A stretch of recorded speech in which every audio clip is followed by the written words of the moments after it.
asalaamaaleykum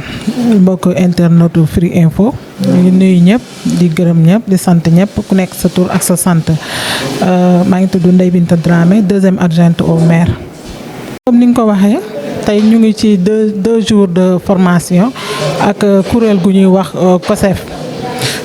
formation bi ñu ngi koy defal benn groupement bu nekk fii ci Diamaguène ñu leen defar formation pour 2 jours formation bi nag jëm ci partage ak renforcement de capacité par rapport ak ñoom activités yi ñuy def tey loolu mooy suñu 2 jours yi nga xamante ni moom lañ fas yéenee tënk par rapport ak ñoom seeni activité li ñuy xaar ci formation bi mooy ñu comprendre bu baax idées yi nga xamante ni moom lañ leen indil ñu gën koo yaatal gën koo partager mais tamit gën ko mën a pratiquer ndax ñoom tey ñu ngi jëm ci seen activité mi ngi jëm ci wàllum presse à huile donc ñu xam naka la ñuy defee presse à huile boobu seeni emballage hygiène ak lépp li nga xamante ni daal dina jëmale seeni activité kanam tey loolu mooy 2 jours yi nga xam ne moom lañ fas yéenee def ak ñoom. dañoo am benn cible pour l'instant mais fas yéene wuñ ci yem fas yéene nañ mu gën a yaatu mais pour l'instant tey jii dañu am benn groupement boo xam ne dañ ko ciblé. tey ñoom ñoo fi nekk muy groupement Diamaguène tey ñoom la ñu fas yéene defal formation beneen yoon tamit ñu fas yéene ko yaatal encore ci yeneen groupement ci biir commune bi. projet bi dinañ ko tàllal loxo fas yéene ànd ak moom ñu continuer yeneen formation tamit bu ñu gisee tamit ñeneen ñoo xam ne mën nañ ñu accompagner ci yeneen activité tamit incha allah rek di mairie bi moom fas yéene nañ ci taxaw. waaw sama mot de la fin mooy di gërëm d'abord COSEF ak le maire bi nga xamante ni lépp peut-être ci njiitam la ak ci autorisation am la tey ñu amal lii fii ci mairie bi mais nag lépp jëm tamit ci wàllum développement ak autonomisation de la femme. COSEF jaajëfal la maire mais di jaajëfal encore femmes yi nga xam ne tey ñoo ñëw assister parce que ñoom itamit ñëw nañ ñu ngi teelu ñu ngi xaar te yi tamit wax dëgg yàlla ñu am engagement lañ. asalaamaaleykum ñun équipe bu COSEF di madame Bintou Sidibé Diallo secrétaire exécutive du conseil sénégalais des femmes ak madame Abiatou Koli chargée des antennes dañu ñëwoon fii ci Koungheul fekk fii le conseil municipal avec à sa tête le maire de la commune ñu ànd ak moom ci projet bi nga xam ne moom la COSEF am ànd ci ak FAO nga xam ne dafa nekk organisation des Nations Unies bi nga xam ne day liggéey ci wàllu agriculture ak investissement dans la sécurité alimentaire ñun nag COSEF ñu nekk en partenariat ak ñoom ci projet bi nga xam ne moom la ñuy dawal à l'endroit des femmes ñu nekk nag ci suñu ñaareelu pàcc ci doxalinu projet bi ci jëkk suñu présidente nationale madame Rokhaytou Gassama ñëwoon na ñu tàggat les élus pendant 2 jours sur le budget participatif sensible au genre. Deuxième phase du projet bi mooy l'accompagnement, la capacitation des femmes dans le domaine de l'agriculture et les investissements dans la sécurité alimentaire maanaam fexe ba suqali leen ci wàllu koom-koom ci seen liggéey yi ñu nekk liggéey yi laal agriculture liggéey li laal sécurité alimentaire maanaam femmes yi jëruñu ci seen liggéey ba nga xam ne autonomisation économique bi nga xam ne góor ak jigéen dañu war a àndandoo taxawaay bi war jëlandoo ay décision ci li nga xam ne ñoom ñëpp dinañ ci gis seen bopp Sénégal mun a am développement.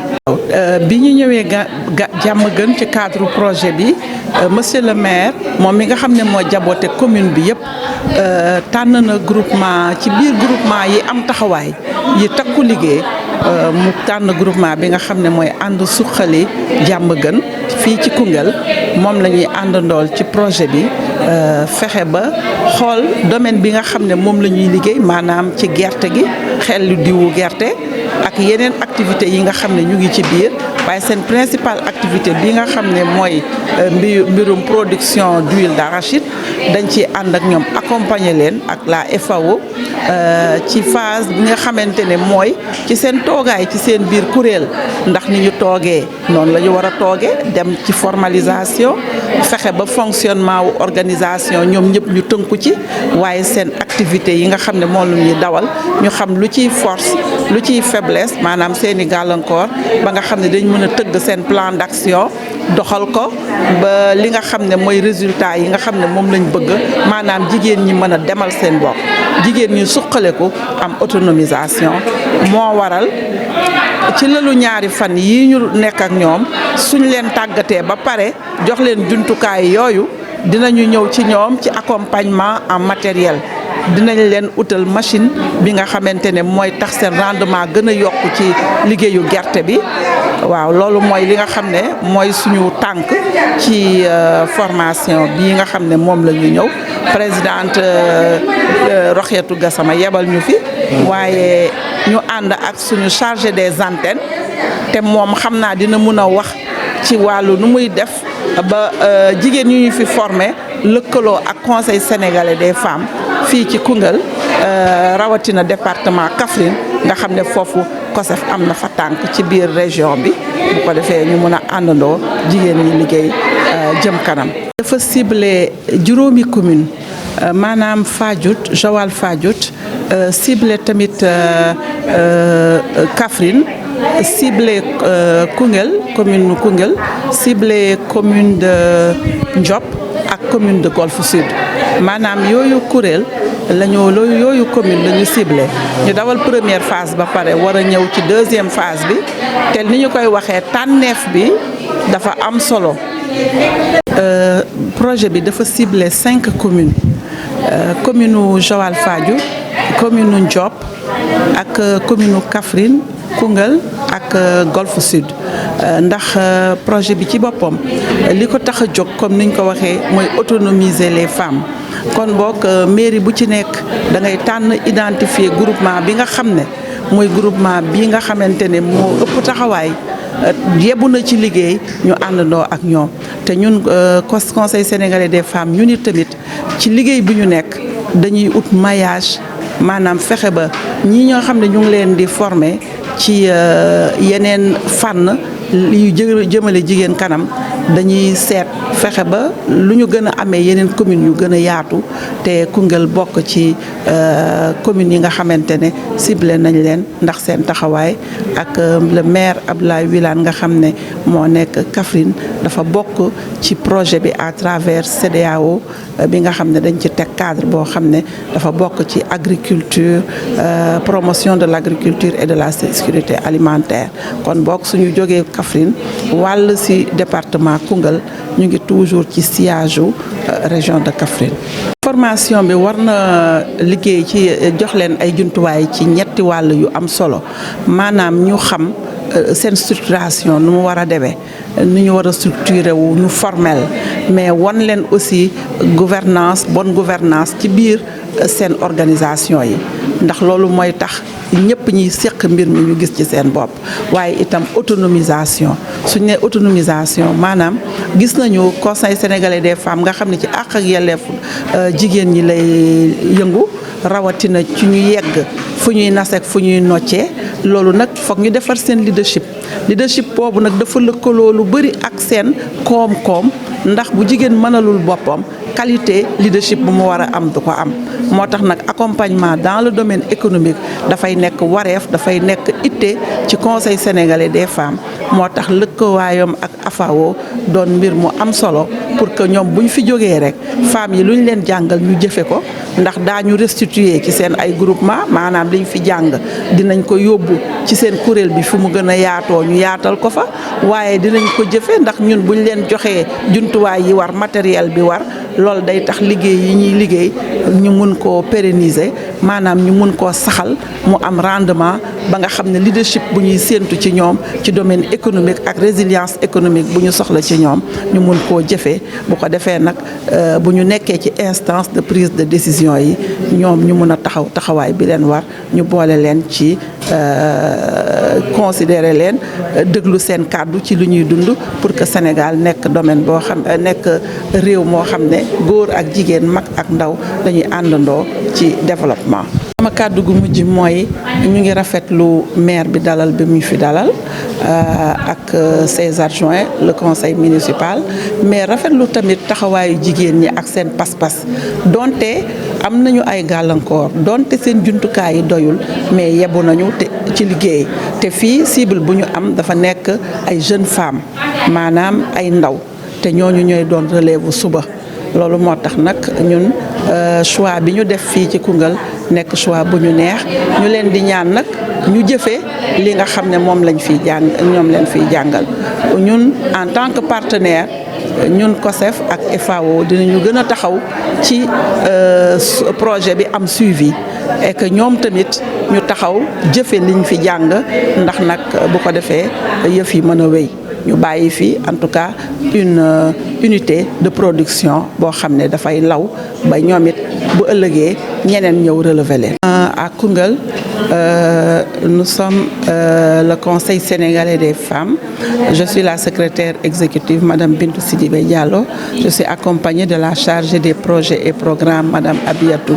la chargée des antennes, Madame Abiyatou Koli. Et nous sommes dans le cadre de la mise en œuvre du projet renforcement de capacité des femmes dans le domaine agricole et pour la sécurité alimentaire. Et nous en sommes en cette phase où les femmes doivent être capacitées pour que la structuration soit une effectivité, mais surtout pour que dans le fonctionnement, qu'elles observent les règles de bonne gouvernance, mais qu'elles soient outillées pour concevoir leur plan d'action, mettre en œuvre ce plan d'action pour la promotion de leur rendement économique, une résilience économique, pour une autonomisation réelle des femmes. Le Sénégalais des femmes est reconnu comme une organisation qui s'active dans la participation politique des femmes, notamment leur accès aux instances de prise de décision. Mais nous avons fait le lien intrinsèque entre la qualité de cette représentation et leur autonomisation économique. C'est ce qui est à l'origine de ce projet et programme que nous menons avec la FAO. Et donc le choix est un choix important dès lors que nous avons affaire, la cible est constituée de jeunes femmes dynamiques qui ont affiché un intérêt réel pour cette formation. Et nous voulons qu'à l'issue, toutes les recommandations et toutes les contraintes et les défis qui se présentent à elles soient relevés, notamment la formalisation, notamment la bonne gouvernance au sein de l'organisation, mais surtout leur domaine phare qui se trouve être le traitement de l'huile d'arachide, qu'elles aient le matériel adéquat pour accroître leur rendement et ainsi accroître leur autonomisation, aller vers l'autonomisation économique qui a un lien important, un lien avec le leadership des femmes pour que hommes et femmes dans les instances de prise de décision soient une réalité au Sénégal. Nous leur recommandons de mettre en œuvre tout ce qu'elles ont appris au cours de ce programme de formation pour que d'ici un temps très limité, qu'elles puissent accéder à cette autonomisation. Mon dernier mot, c'est que nous les encourageons vivement dans cette lancée. Elles ont pu identifier, elles sont dans la pratique déjà, bien qu'elles ne soient pas formelles. Et ceci, c'est une étape qui sera bientôt derrière nous avec l'appui de la formatrice, mais nous les encourageons à mettre en œuvre les recommandations issues de cet atelier. Et nous sommes sûrs qu'avec l'appui du maire, le conseil municipal de Koungheul, avec l'appui des autorités locales, notamment la chambre de commerce pour l'acquisition de l'autorisation de vente et d'autres autorisations nécessaires à leur promotion, avec le développement communautaire, avec toutes ces institutions de Koungheul qui peuvent les accompagner. Nous sommes sûrs que ces femmes, avec leur détermination, arriveront à accroître leur production et la phase d'investissement suivra à terme avec l'achat d'une machine qui pourra les aider à l'exploitation de cette huile. Elles sont dans un domaine où elles ont des connaissances, un domaine qu'elles ont pratiqué. Nous sommes sûrs qu'au terme, avec la restitution, l'appropriation de ce qu'elles ont appris, le projet verra ses objectifs accomplis. Abi Sine Koli. Je suis chargée de la coordination des antennes du COSEF et je ne vais pas revenir sur tout ce que ma secrétaire générale du COSEF vient de vous décliner, mais je vais juste vous informer que ce projet qu'on est en train de mener est un projet qui nous permet de mettre ensemble les femmes que nous avons formées, puisque le COSEF est une organisation qui est implantée dans toutes les régions du Sénégal et notre vision étant la promotion politique des femmes, politique rime avec développement et autonomisation. Et en cela, la FAO nous a permis de réaliser l'aspect autonomisation que nous sommes en train de mener, et en cela aussi nous voudrons que toutes les femmes qu'on aura formées rejoignent cette dynamique pour permettre aux femmes d'être enfin autonomes après la politique, puisque c'est de cela qu'il s'agit. Et comme déjà Kaffrine, que nous avons quitté, il y a un point focal, on souhaiterait ce maillage entre Kaffrine et Koungheul. Ça nous permettra davantage de mieux outiller les femmes et de les libérer de la difficulté financière en politique. Je pense que c'est ça la quintessence de ce que nous voulons. Le bureau national, c'est à Dakar, c'est de là-bas qu'on travaille à voir comment le maillage peut se faire pour une meilleure coordination. Et quand on aura des projets à développer, ces cellules qu'on aura créées au niveau des localités, on pourra les soutenir, les impulser et continuer le travail, parce que c'est un travail de longue haleine. Et aujourd'hui, on met en place, on organise une formation, on met en place une cellule. Déjà une à Kaffrine, le travail va se consolider et on va créer le link qui pourra nous permettre de soutenir ce travail-là pour que on puisse savoir où on en est, parce que c'est un suivi régulier qu'on doit avoir pour atteindre notre objectif. Le mot, c'est d'informer, encore de sensibiliser ces femmes pour que la cellule, déjà, qu'on puisse avoir la cellule et après la cellule, créer le link entre Koungheul et Kaffrine, afin que le travail puisse continuer au profit de toutes les femmes comme on le veut.